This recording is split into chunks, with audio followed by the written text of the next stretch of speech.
You're listening to the Night Demon Network. Go to nightdemon.net/subscriber to unlock more exclusive content.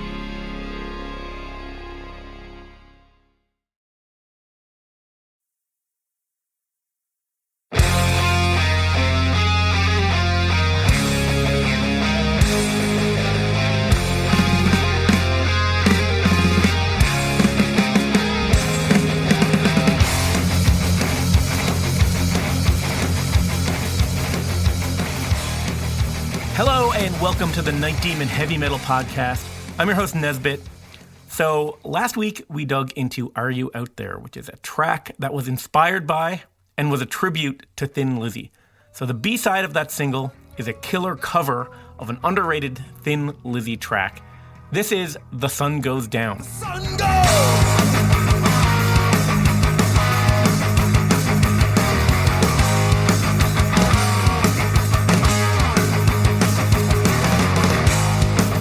Tries her best to leave hell, but she's captured by his spell. She knows she must deceive hell, but he knows it all too well. She comes and goes, she comes and goes. He knows it all too well. But when all is said and done, the sun goes down.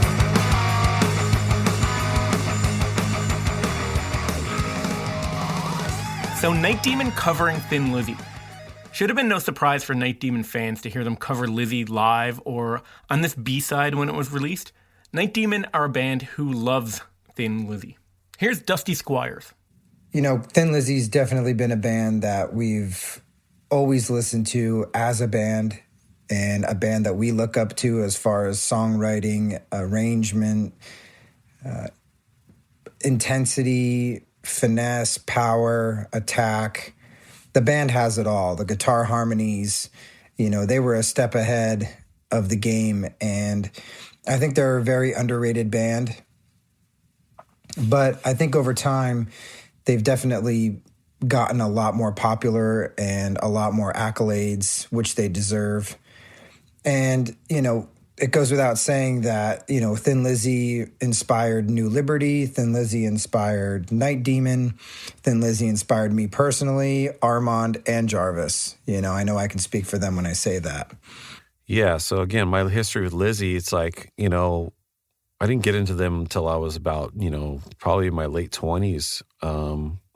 It's just another one of those bands I had heard of, but never heard anything beyond, like, you know, Boys Are Back in Town or Jailbreak, you know, which were cool songs, but I had no idea the vast, insane catalog that they have and how much of a insane super fan I would become after getting into it.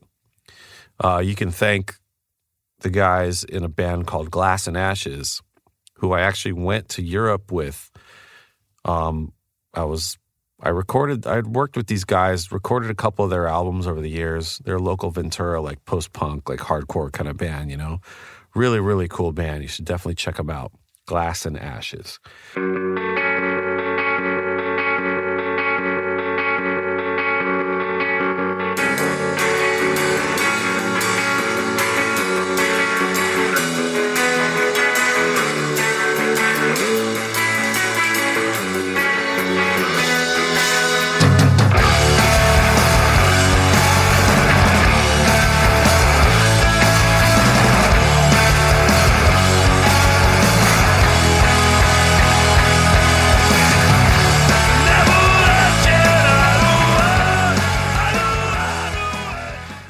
I ended up playing drums for them because at the tail end of finishing one of their records, they had kind of broke to me that their drummer was talking about leaving the band.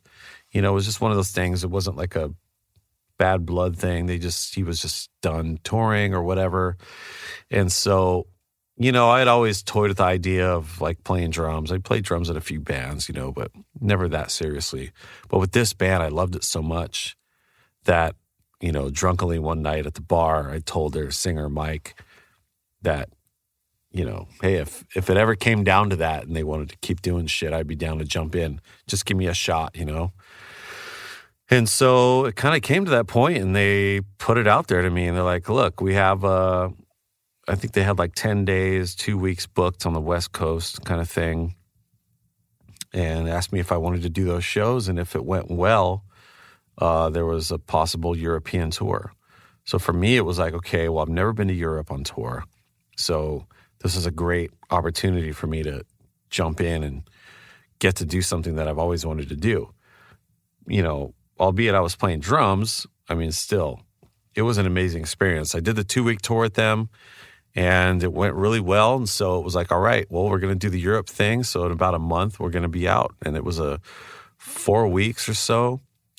And just, I remember, man, like, that's where I got my crash course in Thin Lizzy, was in the van with those guys traveling across Europe, just fucking divulging into this shit really deep. And like, I was just eating it up. I couldn't get enough of it. Yeah, thank those guys, Josh Hayes, Jesse Jenny, and Mike Carter for that.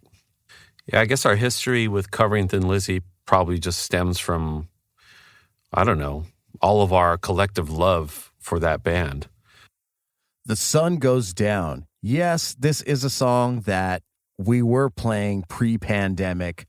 It's a song that we've been talking about doing for a long time, and we had the demo version for quite a while, and so we started to fuck with it live. I think the first time that we played it might have been when we flew into Tulsa, Oklahoma to do a one-off at the legendary Kane's Ballroom for Horton Records. I remember pulling that one out at soundcheck and us playing it that night, and people really loved that. A lot of Thin Lizzy heads out there. Previously we've done this song, we've done Black Rose by Thin Lizzy, and Boys Are Back in Town, of course, like in our covers sets. That's the extent of the Thin Lizzy songs that we've covered in our career. And I think that The Sun Goes Down was actually one of the last ones that we covered. I know Boys Are Back in Town, just we used to fuck around with a lot. But yeah, when we came to Ireland and on the last tour, we were closing the set with the full version of The Sun Goes Down into Black Rose. And that's how we were ending our sets. And people just fucking flipped out when we played that shit. I guess covering a band like Thin Lizzy in Ireland, there's a certain something that goes along with that. But, just it's easy. Just don't suck. Just don't go up there and lay an egg and make the band look shitty. Thin Lizzy or us. We played Sun Goes Down and mixed it with Black Rose live. Yeah, and we've played The Boys Are Back in Town. And, I really think it was awesome to cover some of these songs. Boys Are Back in Town, of course, is like such a popular song. But I don't really know many Thin Lizzy songs that I can play on drums all the way through. They're so difficult to get right. And I know Armand knows pretty much every song inside and out on guitar, and he knows a lot of the drum fills and parts that I don't know. And I know Armand knows that band better than Jarvis and I, as far as being able to play them from front to back. It's just like, why wouldn't we cover Thin Lizzy songs? So, and like I said, I already know, a really big part of their catalog. So if that ever comes up, I'm just like ready to go. So I just think that it goes without saying that band is a huge influence on us, and covering their music is something that needs to happen, and something that, I guess it doesn't need to happen, but something that needed to happen for us in order to progress and be the kind of band that we are today. And I think that you can hear their influence in our music, especially the newer stuff, There's definitely a lot of Thin Lizzy in there for sure, without being a complete ripoff. That's the hard part. Yeah, the demo version of The Sun Goes Down for us does predate Are You Out There? Now, did it inspire us to do Are You Out There? I don't think so. Armand already had that kind of Thin Lizzy riff for that song. And of course, I had my Thin Lizzy-ish intro riff for that song back in 2014. So I don't think it had anything to do with it. It's one of our favorite bands. I mean, I would say, for the three members of this band, it's definitely in our top 10 favorite bands of all time. I mean, for me, it's in my top 5. For Armand, maybe it's in his top 3, I don't know. But yeah, I mean, we live and breathe the catalog of this band. It's like it's part of the soundtrack of our lives. So, the idea of covering one of their songs or writing a song that's a tribute to them is something that feels really natural to us. Yeah, the demo of this song, I think kind of was like, I don't know if it led to the Lizzy. No, I think that came later. I had that Lizzy idea thing floating around for a while before that. Sun Goes Down thing was just something that we had talked about for a while. And, the idea of speeding it up was also something that was there from the beginning. It just felt like it was a perfect thing for us to do, and it was a perfect way to do a cover and really put our own stamp on it, but was still keeping it, keeping the integrity of it there, which is really important. Yeah, so as far as the demos go, I feel like it's around the same time that we recorded Fast Bikes. Every time we set up demo some stuff, it's always a thing where we, while we have the stuff set up, the drums and mic'd up and everything, it's like, well, hey, is there any covers that we have that we've been thinking of doing or that we just haven't recorded? It's like a perfect time to just lay those down and then just kind of put it in the archive and wait until the time when we need it. And that's another one of those that's just been sitting there for a while. And so it was just ready to go when we needed it. We may have done Fast Bikes and The Sun Goes Down at the same time. So we were recording songs and, starting to kind of iron these cover ideas out pretty early. And I see a demo here that goes back as far as November of 2018.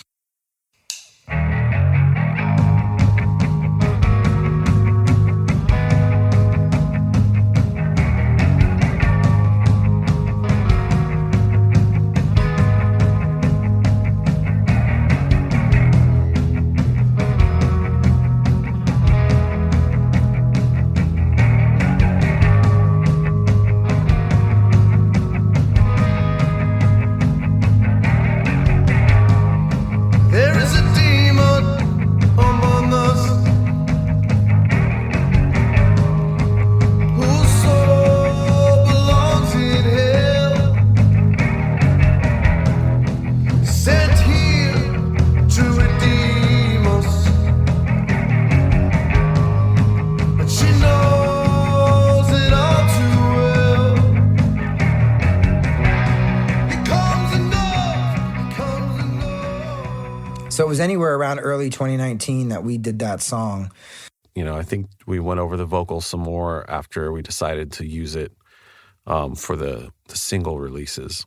But as far as everything else goes, it was pretty much recorded in full back in 2018, if I'm not mistaken. Yeah, we recorded this here at the captain's quarters, of course. And we kept it pretty simple as far as the production goes. I'm pretty sure Jarvis, we did it as a 3-piece live in the room. Got the basic tracks down. I don't think I did the solos live. I overdubbed those. We had been practicing it. We had played it a few times, so it was a pretty no-brainer to just get in there and just throw it down. And we did it in pretty quick. I don't think it took many takes. This song was recorded at the captain's quarters, I believe, late 2018. So when we started laying this one down. And, again, just touring came up. I didn't put down the vocals until we did the vocals for Fast Bikes. I think we did that like back to back. So it was much later when we decided we were actually going to put this down, make this a B-side for one of the singles. Actually, I do remember I did do a vocal version at some point, but I was really sick and it sounded like shit, so we scrapped it. It was just kind of a placeholder anyway. But yeah, we did it at the captain's quarters, and Josh Newell mixed it and did a really sweet job.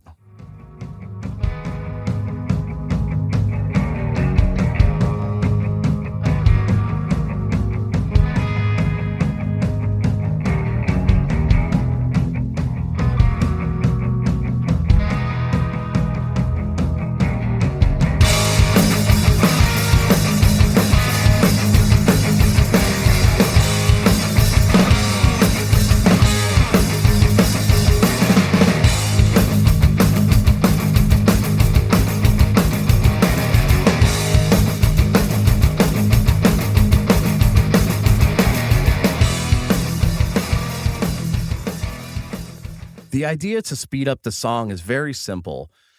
I love the original version on Thunder and Lightning, and I really love it on Life Live. And, I was staying at my friend Sean Weingartner's house in Austin, Texas for about a week. And I was partying by myself one night.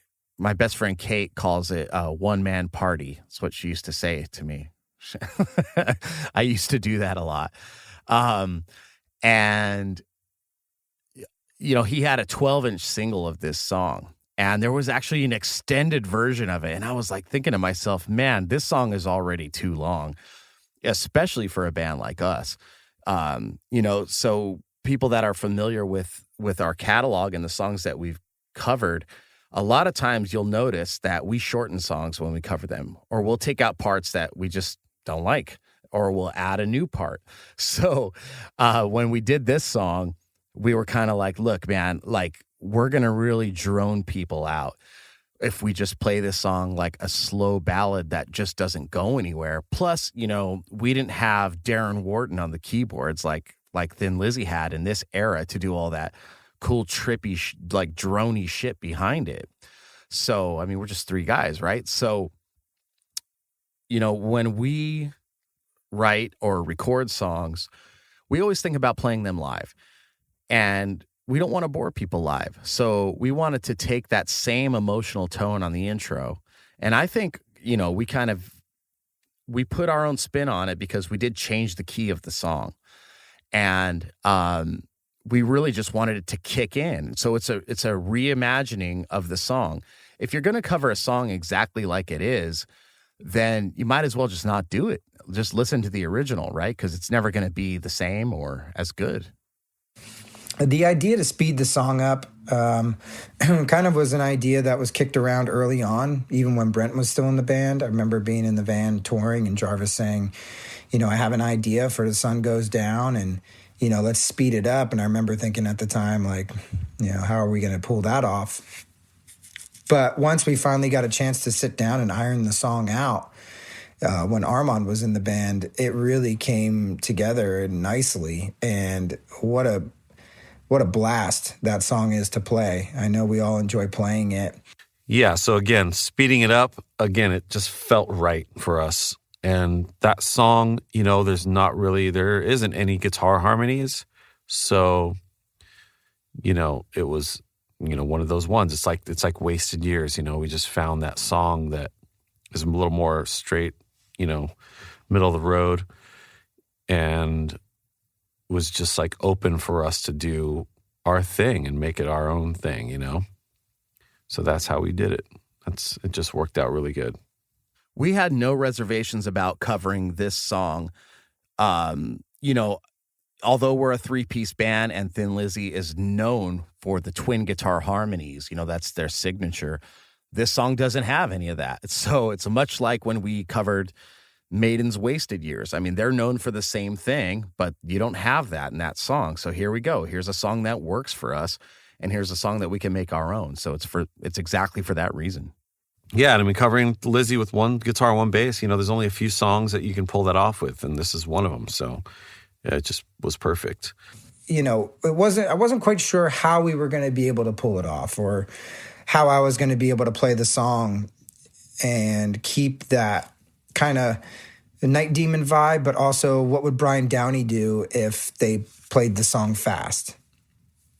I tried to think of fills that he might do in that song. You know, some triplet fills, something a little bit faster, but pushing the envelope like we do with Night Demon, Thin Lizzy style.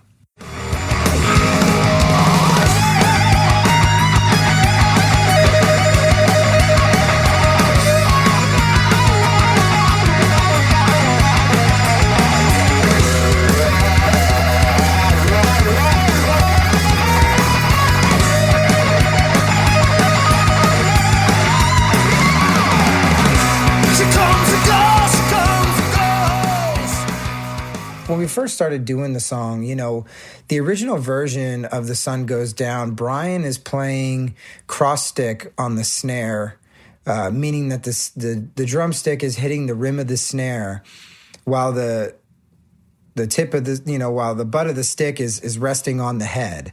And it creates this kind of click sound, and that's called cross stick. And that's what Brian's doing the whole time. He's playing closed hi-hats. He's playing the cross stick on the snare on the upbeat on the quarter notes, and he's hitting the kick on the accents. When we started doing the song, I was doing the cross stick with the hi-hat. Then, you know, something came over me to just, I don't know, I was just dicking around and started playing the eighth notes on the floor tom and started doing the quarter notes on the rack tom. And just kind of got this like tom vibe going. And then I hit the kick drum in the same spots that Brian does. But also, you know, we pick up the tempo even in that mellow section.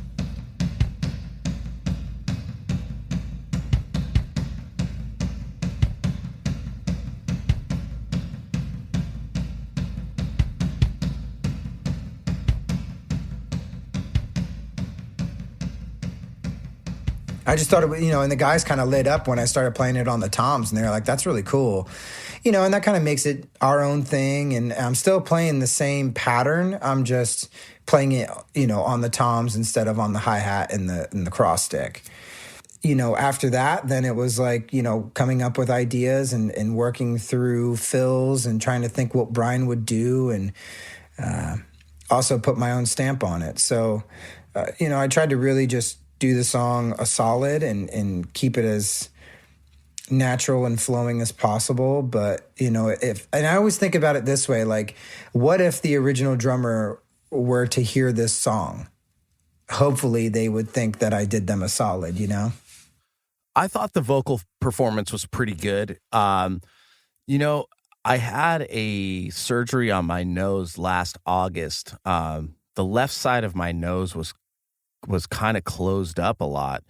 I got into a bar fight and got my nose smashed in. It sucks because on a lot of those singles, I sound really nasally because my septum was basically pushed over to one side. So, I mean, you know, I wish I could sing these over, but it is what it is. It's a moment in time. And so, I mean, it's not horrible. It just kind of bothers me. But, you know, aside from that, you know, I thought the vocal performance was good. Changing the key really, really helped a lot. So I could sing it in a higher range, actually. Most people would change the key to sing it in a lower range. He comes and goes, he comes and goes. She knows it all too well. But when all is said and done, the sun goes down. But I wanted to sing it higher. And it was really cool. We put the tape echo effect on the vocals as well, which we love to do. Yeah, the vocal effects sounds like the slapback delay kind of that I really like using a lot, the space echo. We've talked about using that before on Darkness Remains and stuff like that. It's just one of those pieces in my collection that just I'm always using, you know, because it just has a great sound. And it works every time. It just does something to the vocal. You put that thing on the vocal, it just all of a sudden just makes it sound like a real album. And yeah, lyrically, I mean, it's one of those things that I wasn't even thinking about the lyrics when the idea to cover the song came up. It wasn't until I actually started really kind of learning them when I was going to, lay down the vocal track that I was like, yeah, the first line, there is a demon among us. There is a demon among us whose soul belongs in hell. I mean, come on. Like for Night Demon, you can't really get more perfect than that, So as far as interpreting what the song is about, I mean, I'm really not going to go there because I really don't know. I've never really thought that much into it, to be honest. I kind of take it in a lot of different ways. It could be, so a lot of the Thin Lizzy songs, you can pretty much tell exactly the subject matter that Phil's singing or writing about. But with this one, not so much. It's kind of one of those songs that's left up to the interpretation of the listener. And, I think I would like to just keep it that way, especially since, with the Night Demon stuff, we use this podcast as a medium to really explain and over explain everything that we're doing and everything that every song is about. Some people might not like that. I think, the diehards love it. I mean, I've done those kind of deep dives into like Kiss songs or Metallica songs and always kind of wanted to know the real stories behind it. It doesn't ruin the song for me at all. But, with this one, I think I'm going to leave this one alone. Yeah, as far as the guitar effects and the tone on this one, the beginning, I just went with a really kind of chorus. I probably used a Boss. I have a old Boss CE2, which is one of the original chorus pedals. I think it's the second model that they came out with on that. It's just a killer. Every time I use it, it's just one of those pedals that just, there's just one setting, there's two knobs. I set them to, 10 o'clock and 2 o'clock, and that's it. And that's the sound. It's perfect every time.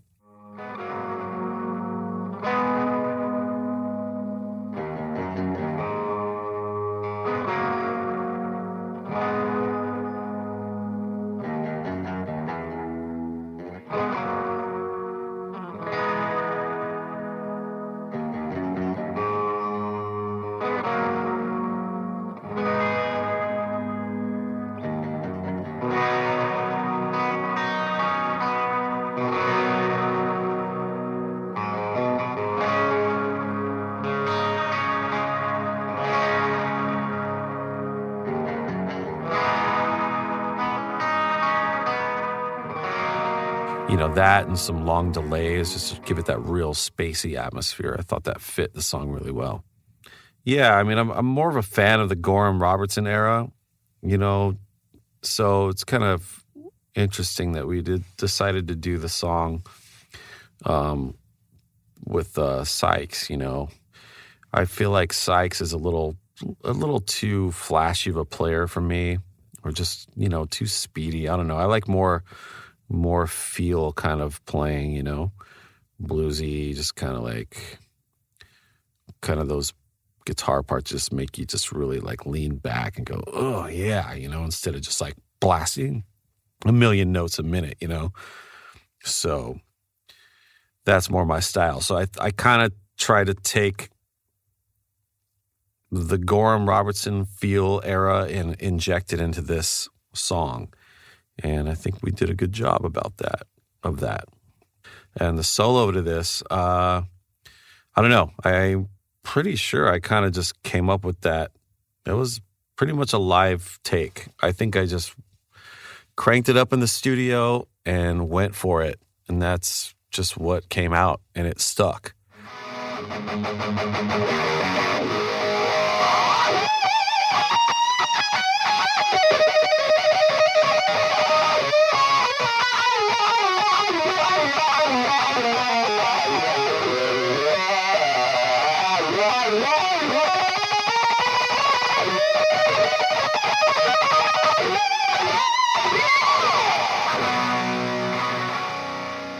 So then, of course, I did a double of it to give it that Night Demon signature sound, and that's what's on the record.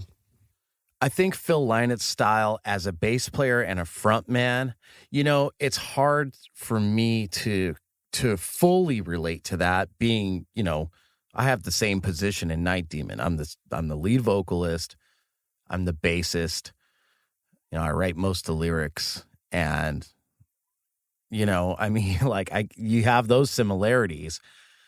I think that I'm a much more aggressive player than he is. It's just two different kinds of styles as well. And tonally, we're a lot different bass-wise. Scott Gorham always said that Phil was a much better bass player than he was made out to be. And he really had a tough time singing and playing at the same time and didn't want to try and be too flashy about stuff. But like if you listen to Thin Lizzy songs, with the parts that he's not singing, that's like where he goes off. So I can definitely relate to that. Singing and playing at the same time is a big time challenge, especially when you're like holding down the foundation. So, you're not just like the second guitar and you can come in and out and stuff like that. So, and I don't know. He always played a Fender Precision bass, and that's what I always used most of my career. With Night Demon, it's been the Flying V's. I started with the P bass. I've recorded a lot of the albums with the P bass. Lately, I've been using my Flying V basses for recording the records, but I use a P bass pickup, so it's the same concept. I have a mirrored pick guard just like he does. I've got a spiked strap just like he does. I sling my bass a lot lower than he does, though. For such a tall guy, it actually would have looked cool if he would have had it all slung down low like, Dee Dee Ramone or something. That would have been cool. But hey, that's his style. And, it's cool that he's his own man. He has his own style. So, I would say he's one of my biggest musical influences. I would not say that he's one of my biggest bass guitar influences. Although, I love all the Thin Lizzy bass lines. I really do. The song doesn't really go anywhere, the Thin Lizzy version. It just kind of treads on for a while, and it's a very deep and meaningful song to a lot of people, and of course, I'm sure for Phil, I think it's kind of like foreshadowing his downfall, So we decided it needed an ending. The sun goes down. The sun goes down.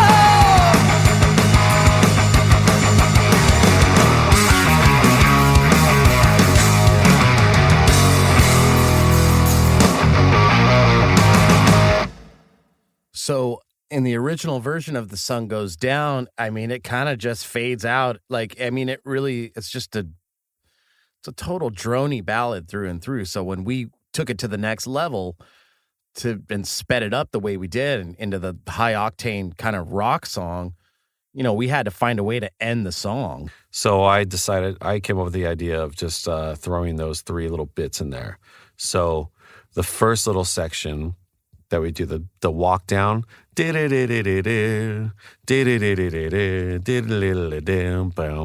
from Killing of the Buffalo. And I think that's on Chinatown, if I'm not mistaken.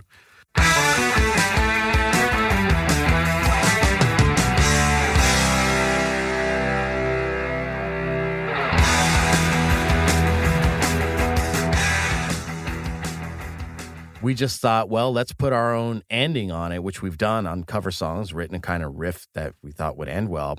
Then we thought, well, let's just kind of, Thin Lizzy already has some other kind of riffs that work. So we threw in the riff to Genocide, Killing of the Buffalo.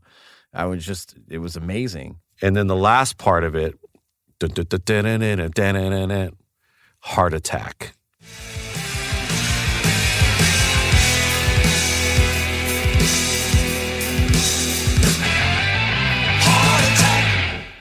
We just go into the last three hits of the song Heart Attack, and it's great. You have elements of three different Thin Lizzy songs in this cover of The Sun Goes Down. So in a way, it's the last 20 seconds of the song is kind of like a medley.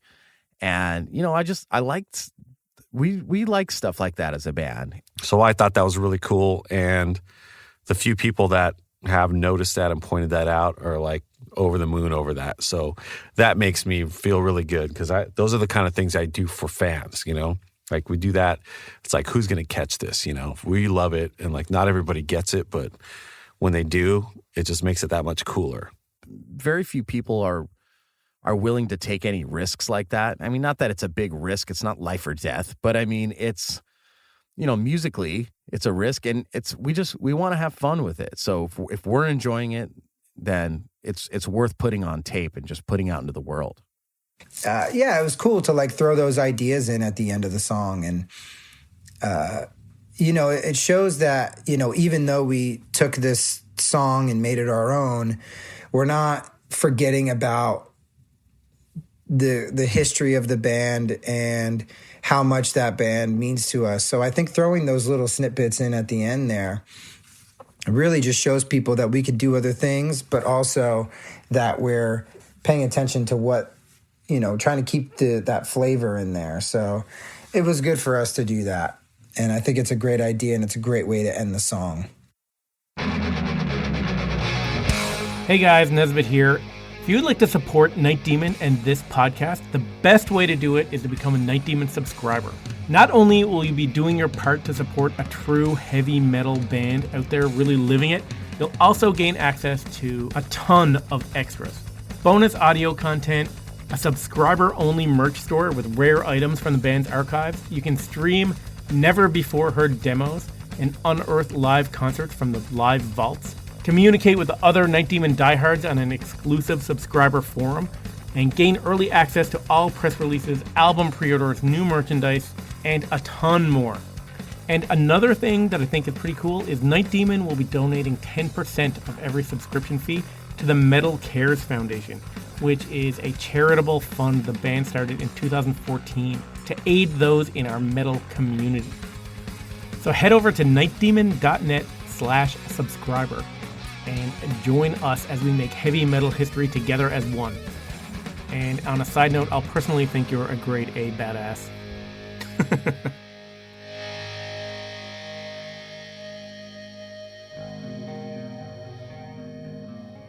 As far as this song goes live, it's a really great song to play live. I think it has a lot of feel, especially if people don't really know the song from Thin Lizzy or from us. They really get kind of an education, and I think it kind of comes out of nowhere if they don't know the song. And it's a great song to play live. I think it goes over well. Well, live, obviously, the song goes over well. I mean, it's been going over well since before it came out. We've been doing it. We are playing with Brian Downey of Thin Lizzy at the Frost and Fireland Festival. And, I can almost guarantee he's not going to play this at the show. But I'll ask him anyway, just to be safe. But, it'd be nice for us to do that here in Ireland. Yeah, this one goes over great live. I mean, I think people, they don't know what to expect at first if they haven't heard us do this. So I think it's like we try to keep it really chill at first so that it's not obvious that we're going to go into that fast part. It's like we just kind of we try to make sure that we hit it right out of nowhere. So just bust through the wall and blast people with a fucking barrage of sound right when we go into that fast part. So yeah, it's one of my favorite songs to play live for sure. Yeah, I would love to make it a staple of the new live set. So we'll see what happens.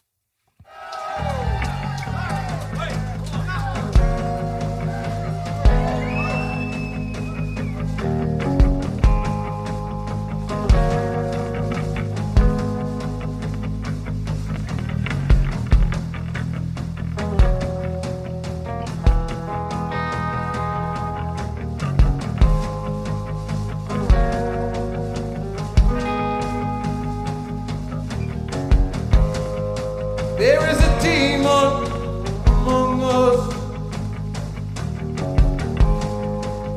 whose soul belongs in hell. He's sent here to redeem us. You know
I think it'll continue to go over well, and I think we're going to continue to play it live for quite a while.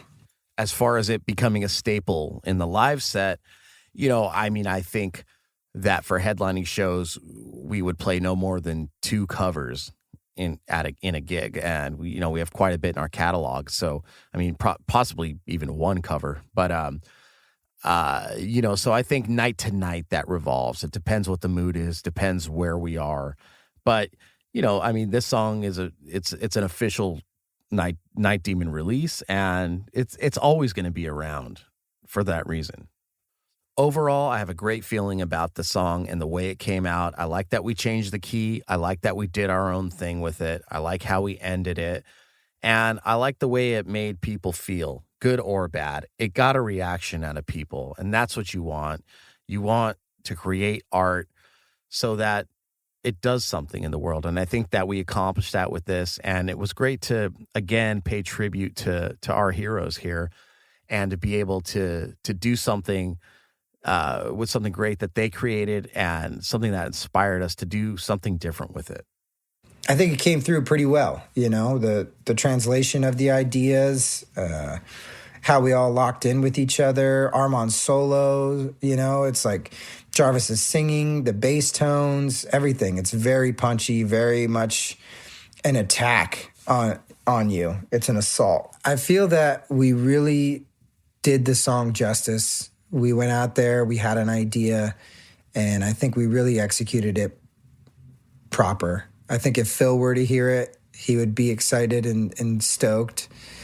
And I think any of the surviving members, if they were to hear it, I would hope that they would enjoy it as well.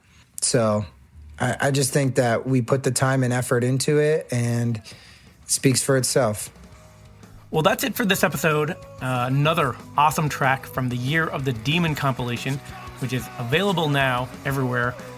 You can check out the visualizer video for this song on YouTube. And as always, be sure to check out the subscribers section on nightdemon.net, where we have the original demos and instrumental versions of this song. There's a few different versions of digital cover art that was used on streaming platforms. We also have a mini episode where I asked the guys in Night Demon to go through their top 5 Thin Lizzy tracks. Be sure to check that out if you're a Night Demon subscriber. And if you aren't, well, there's an insane amount of content now. After 90 episodes, there's live shows, unreleased tracks, demos, videos. You can find out more at nightdemon.net. Until next time, this is Nesbitt, signing off. She comes and goes, she comes and goes.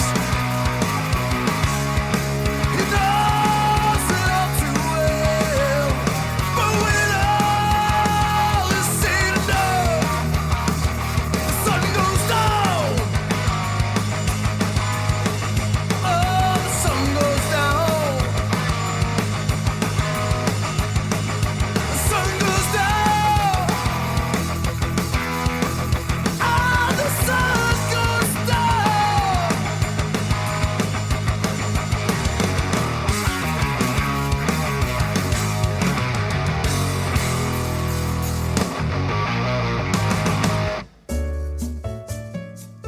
Thanks for listening to the Night Demon Heavy Metal Podcast.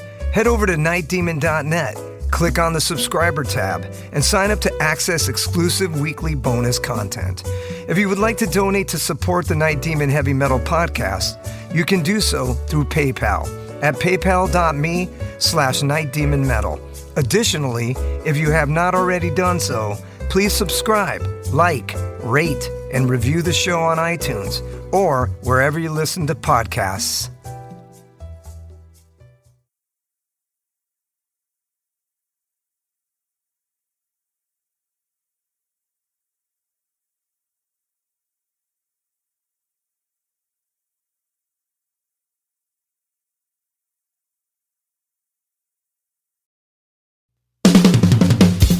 All hail, Night Demon Heavy Metal Podcast listeners. This is Dusty Squires chiming in to tell you about my brand new signature sticks from the London Drumstick Company. I've dreamt of having my very own drumsticks ever since I was a wee lad, and LDC made that a possibility for me. Founded in 2016 in London, England, the birthplace of heavy metal, The London Drumstick Company has trailblazed a path through the music industry and taken the drummer world by storm. When I met them for the first time, they knew their product was going to withstand the beatings of a Night Demon show. They took the time to work with me on getting everything just right. The balance and weight of my sticks are the same no matter what, and the durability is bar none the best I've ever had. I know my sticks will last through the set night after night. I'm truly honored to work with a company that caters to their players the way LDC does. Their innovation and attention to detail is what separates them from the rest of the stick makers out there. Their custom stick sleeves are unbelievable and really make the entire presentation complete. Wait until you see the design they came up with for me. It blew my mind and was a surprise to say the least. They have all kinds of amazing swag, including hoodies, t-shirts, drummer shorts, drum keys, stick bags, towels, face masks, practice pads, and much, much more. Even if you're not a drummer, you can be a part of Demon history and order my brand new signature sticks direct from their website. How cool is that? And to top it off, the London Drumstick Company are giving an exclusive offer to the Night Demon Heavy Metal Podcast listeners. Go to londondrumsticks.co.uk and receive a 15% store-wide discount using promo code DEMONSTICKS. All capital letters, no spaces, Demon Sticks. DEMONSTICKS. I can't thank everyone there enough for the opportunity to be a part of their family and for them trusting me with their amazing products. See you metal maniacs on the road very soon. And yes, the wood chips will be flying.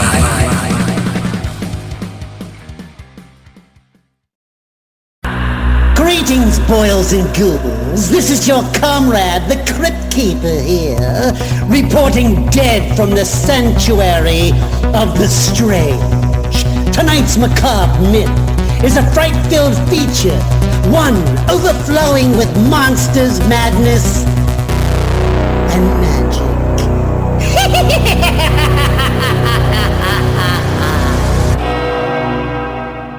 Visit our website at monstersmadnessandmagic.com to stay up to date on all the dark dealings within the sanctuary of the strange. Enjoy the show.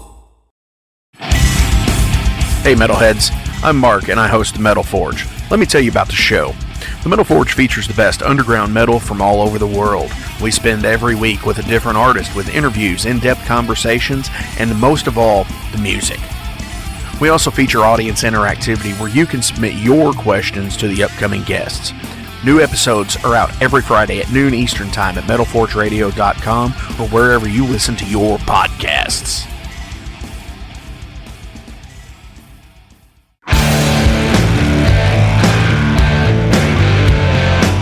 Want to know what's going on in the world of music? Then tune in to the Nothing Shocking Podcast, a non-genre based, all-ages friendly rock and roll program.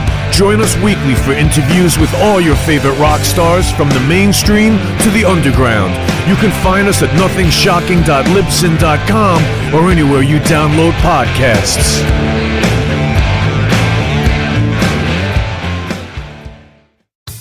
Okay, metalheads, you've been complaining that there has not been a channel that plays all of the heavy metal videos from past, present, and future for years and years at this point. Well, that time is over. Heavy Metal Television is back. HeavyMetalTelevision.net is the website. Go there. You can see videos playing 24/7, 365, all the time, all the best from the old school, the new school, and everything in between. Check it out, HeavyMetalTelevision.net. It is where the metal is.